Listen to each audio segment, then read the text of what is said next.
assister à la représentation de HP et la coupe philosophale de la mort, une parodie de la saga Harry Potter, écrite et produite par la Team Starkid.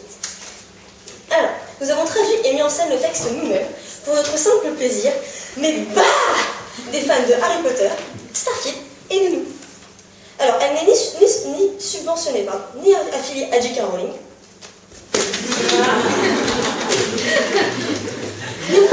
ou à la Warner Bros. Et la représentation est donc entièrement gratuite. Nos acteurs ont passé la semaine entière enfermés dans la Batcave pour répéter cette pièce. Nous vous demandons donc de ne pas prendre de photos avec des flashs, car ils pourraient mourir éblouis, comme s'ils avaient croisé le basilic. Faites pitié. Alors, on demande aussi de ne pas faire d'enregistrement audio ou vidéo, car nous craignons qu'ils tombent dans les mains de nos ennemis, les Sternenkinder. Si vous voulez entendre les chansons à la fin de la pièce, nous restons à votre entière disposition pour venir vous faire la sérénade à vos fenêtres, à n'importe quelle heure du jour et de la nuit. Enfin, s'il vous plaît, éteignez vos téléphones portables ou mettez-les en mode avion.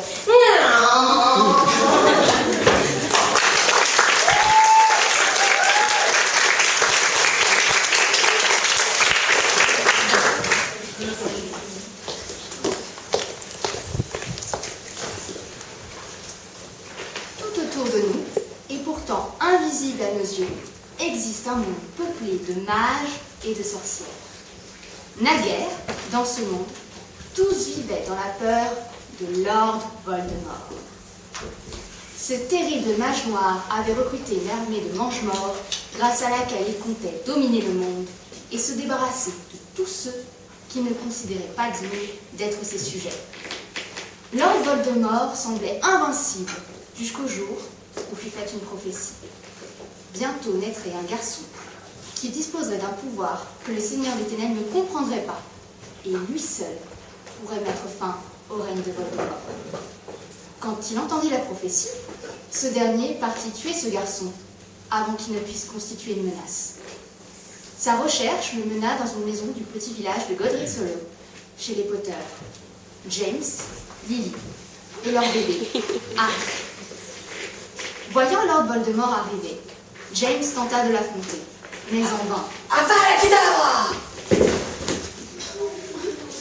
Et l'enfant perdit son père. Voyant Lord Voldemort s'approcher du berceau du bébé, Lily Potter se jeta entre le Seigneur des Ténèbres et sa proie. Avada Kedavra! Et l'enfant perdit sa mère.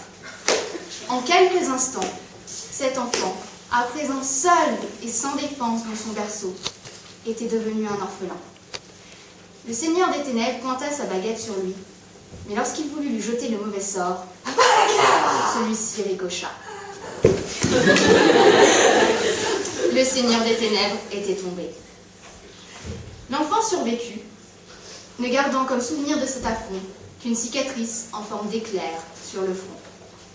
Harry Potter fut envoyé vivre chez son oncle et sa tante, où il fut élevé dans un monde sans magie par ces abominables personnages qui ne lui dirent rien de ses parents, de son passé, ou du fait qu'il était en réalité un sorcier.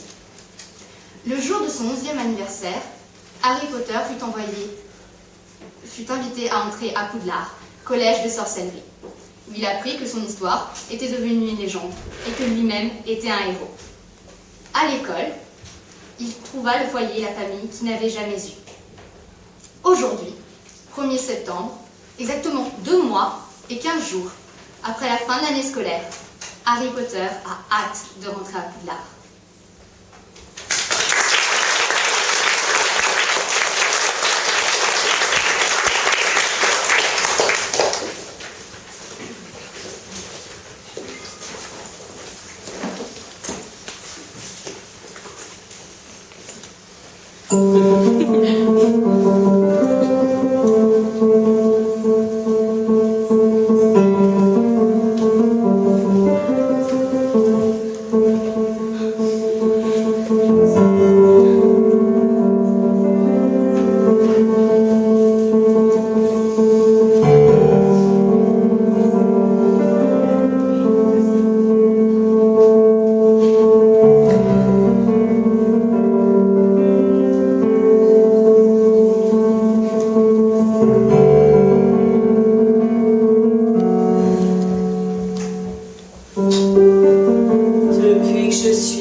Je passe ma vie enfermée dans un placard, sous un escalier.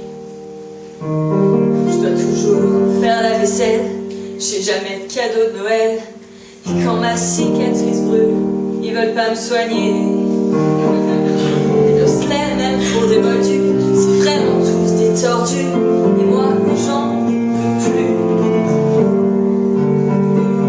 Ouais, car mes parents sont morts, assassinés par Voldemort. Mais je l'ai vaincu.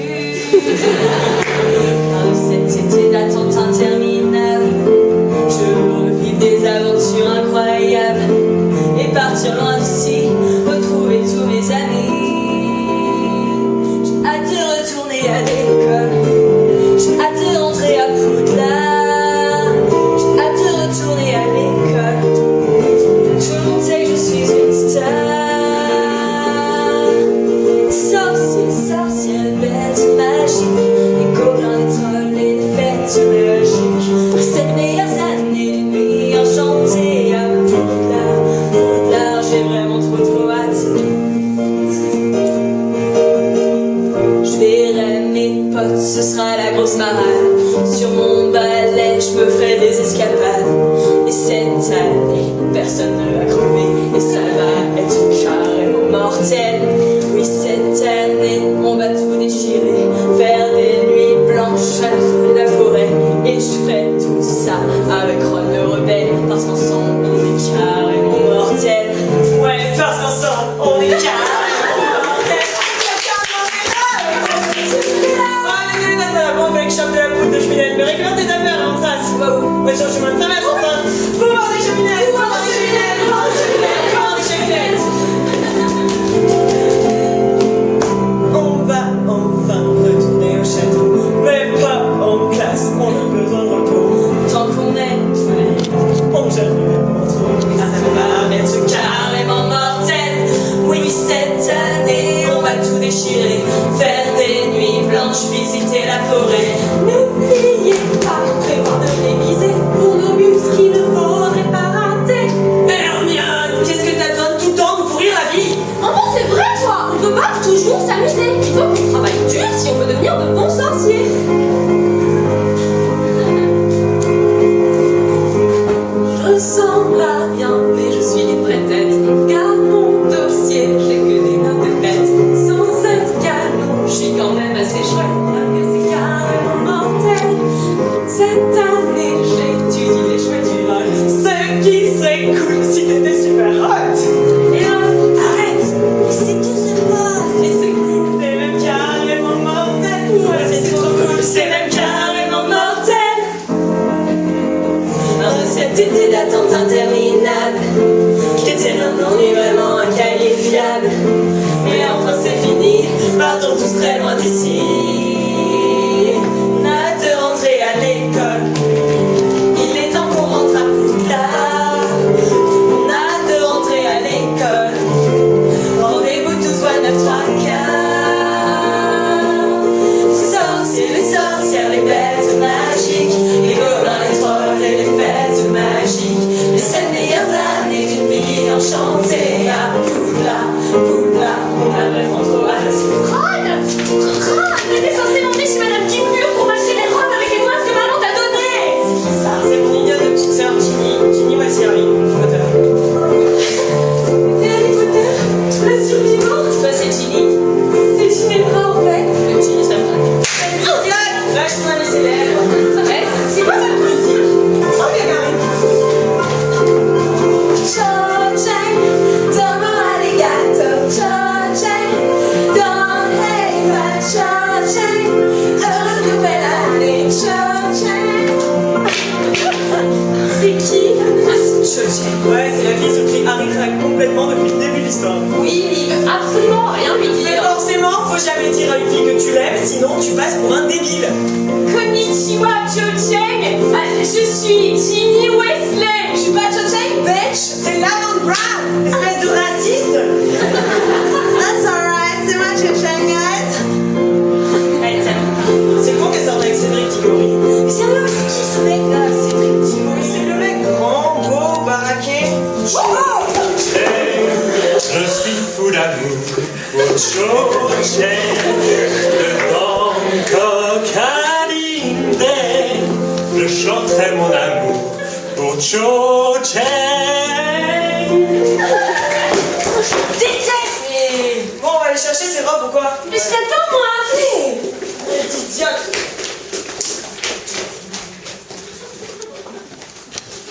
Ah, Neville. Sortilège brûleur indienne. Ça va? Neville.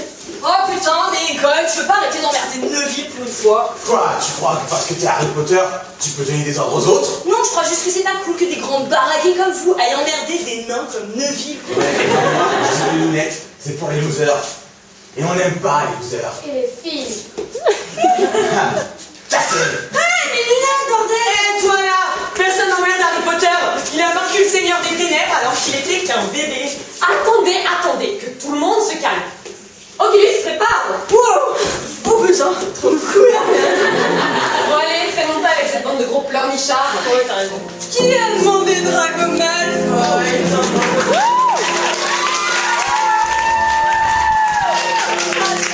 Je vais donner mes robes, ok? Alors, Potter, t'as notre couleur, on dirait? Espérons que cette année, tu décides d'être des gens qui ont un peu plus de classe. Écoute Draco, Ron et Hermione sont mes meilleurs amis. Je les échangerai pour rien au monde. Fais comme tu veux. Oh! Attends voir. Des cheveux roux, des robes de case et un teint affreux. Tu dois être une Weasley. Ma foi, tu la lâches, ok?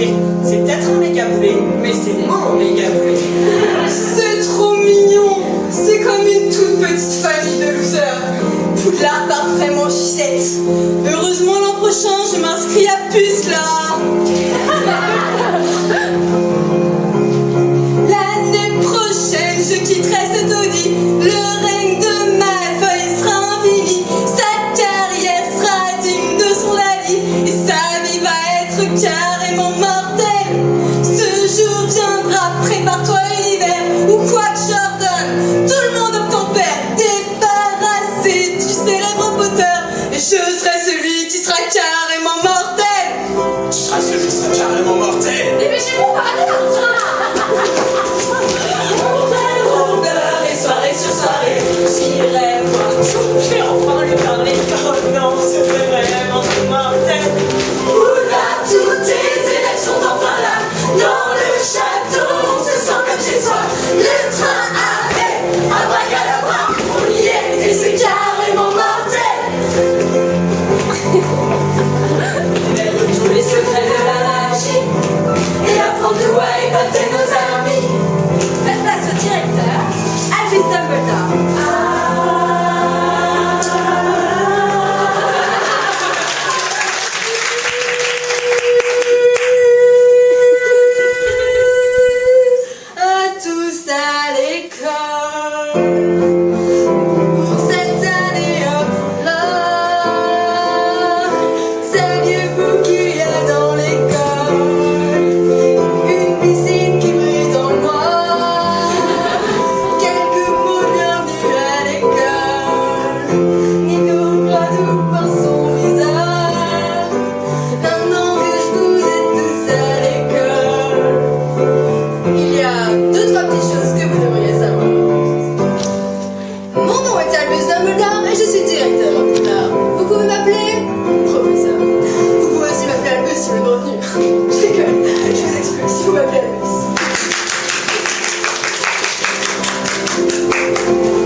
bébé et il lui reste une cicatrice en forme d'éclair sur le front pour le coup. Bienvenue également notre nouvel élève de Gryffondor, Monsieur Ginny. Oh, pardon, Mademoiselle Ginny Weasley. Oui, je suis une fille. Et est-ce que le chapeau, il n'était pas censé nous répartir lors de la cérémonie de la répartition? Normalement si, mais il lui est arrivé une aventure incroyable. Il s'est maquillé avec un autre vêtement magique absent. Lui et l'écharpe de l'orientation sexuelle ne seront pas de retour avant l'an prochain. Pour faire simple, je vais mettre tous ceux pour la sympa à Gryffondor. Ouais. Tous ceux pour la méchant à Serpentard. Et les autres vont pas le seul en changeant dans la carrière. Les costumes sont les meilleurs trouveurs.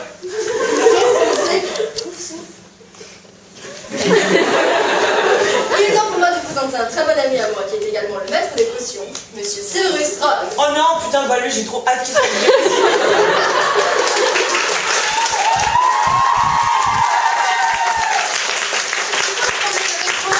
rien, il est juste immonde. Bon, ça va t'en faire un petit peu trop. Harry Potter, les heures d'école. Maintenant, en guise d'introduction, entamons dès à présent notre toute première interro surprise. Est-ce que quelqu'un peut me dire ce qu'est un porte-loin? Oui, Miss Granger. Un porte-loin est un objet enveloppé qui transporte ceux qui le touchent à un moment précis, à n'importe quel endroit du globe, prédéfini par le sorcier ayant effectué l'enchantement. Très bien. Maintenant, est-ce que quelqu'un peut me dire ce qu'est la préfiguration? La préfiguration est un procédé stylistique qui consiste à mentionner dès le début de l'histoire un élément semblant ne pas présenter d'un intérêt pour l'intrigue, mais qui prendra tout son sens au gré des événements futurs. Parfait. C'est quoi déjà un porte-loin? J'ai oublié d'écouter. Un porte-loin est un non, pas objet elle. qui te transporte n'importe où quand tu le touches. Et souvenez-vous, un porte-loin peut être créé à partir de n'importe quel objet ordinaire, comme un ballon de foot ou un bébé dauphin. Professeur, est-ce qu'un porte-loin peut être une personne? Et non, c'est insensé. Parce qu'alors, si une personne venait à se toucher, elle serait censée se transporter de ci et de là. Cependant, une personne peut toujours être un Horcrux. C'est quoi un Horcrux? Ne comptez pas sur moi pour vous le dire, Potter, vous le saurez bien assez tôt. Professeur, quel est l'intérêt de cette interro? Oh, il n'y a pas d'intérêt particulier, si ce n'est de donner des informations capitales que tout le monde devrait connaître, en particulier vous. Passons à la suite. Les maisons sont au nombre de 4. Elles ont pour nom Gryffondor. Sœur d'Aigle. Pour souffle. Oui. Et Serpentard. Tout au long de votre année à Poudlard, à chaque fois que vous obtenez de bons résultats scolaires, votre maison gagne des points. Et à chaque fois que vous enfreignez les règles communes, vous faites perdre des points à votre maison. Par exemple, moins 10 points pour Gryffondor. Pour les jeux bébés, toujours les Miss Granger. Bien joué, Ariane. Et à la fin de l'année scolaire, la maison qui a remporté le plus grand nombre de points remporte la coupe des 4 maisons. Cependant, cette année, nous allons procéder un peu différemment. Laissez-moi vous présenter votre nouveau professeur de défense contre les forces du mal, qui va venir vous expliquer les batailles. Le professeur Burrell. Qu'est-ce qui t'arrive? La coupe des 4 maisons. Une tradition ancestrale honorée depuis la nuit des temps. Pendant des siècles. Toi, terroriste! Pendant des siècles, les 4 maisons de Poudlard se sont affrontées dans une lutte sans merci pour se voir décerner l'honneur et la gloire qui accompagnent le titre de champion de l'école. Mais d'où vient cette tradition et quelles sont ses racines? La coupe des 4 maisons a commencé dès la première génération d'élèves à Poudlard. La question était rhétorique. Arrêtez de nous interrompre, on entend pour Gryffondor. Bien joué, Ariane. Comme je le disais, à l'origine, la compétition était d'une nature tout à fait différente. Chaque maison choisissait un champion qui devait alors braver moult dangers. À l'époque, le gagnant remportait non seulement la coupe, mais aussi la gloire éternelle. Un peu comme le tournoi des 3 sorciers. Oui, un peu comme le tournoi des 3 sorciers, sauf que non, en fait, pas du tout comme ça. Il y a 4 maisons. Comment voulez-vous faire un tournoi des 3 sorciers avec 4 champions? Eh bien, professeur, si je me souviens bien, la coupe des 4 maisons a été arrêtée à l'issue du premier semestre parce qu'un élève était mort pendant la première tâche. Oui, c'est dangereux, mais la récompense compense de loin les risques encourus en courant. Professeur, je ne suis pas sûre que vous m'ayez bien entendu. Je viens de dire que quelqu'un était mort. Granger, fermez donc pour de sales petits clapets, cessez de nous interrompre. Moins 20 points. Bien joué, Ariane. Franchement, pour la sociale brillante de votre génération, vous êtes parfois une grosse cruche. Tu vois, pour Dumbledore. Oui, ça va être extrêmement dangereux, mais le héros, le gagnant passera à la postérité comme héros. Et en tant que professeur de défense contre les forces du mal, je suis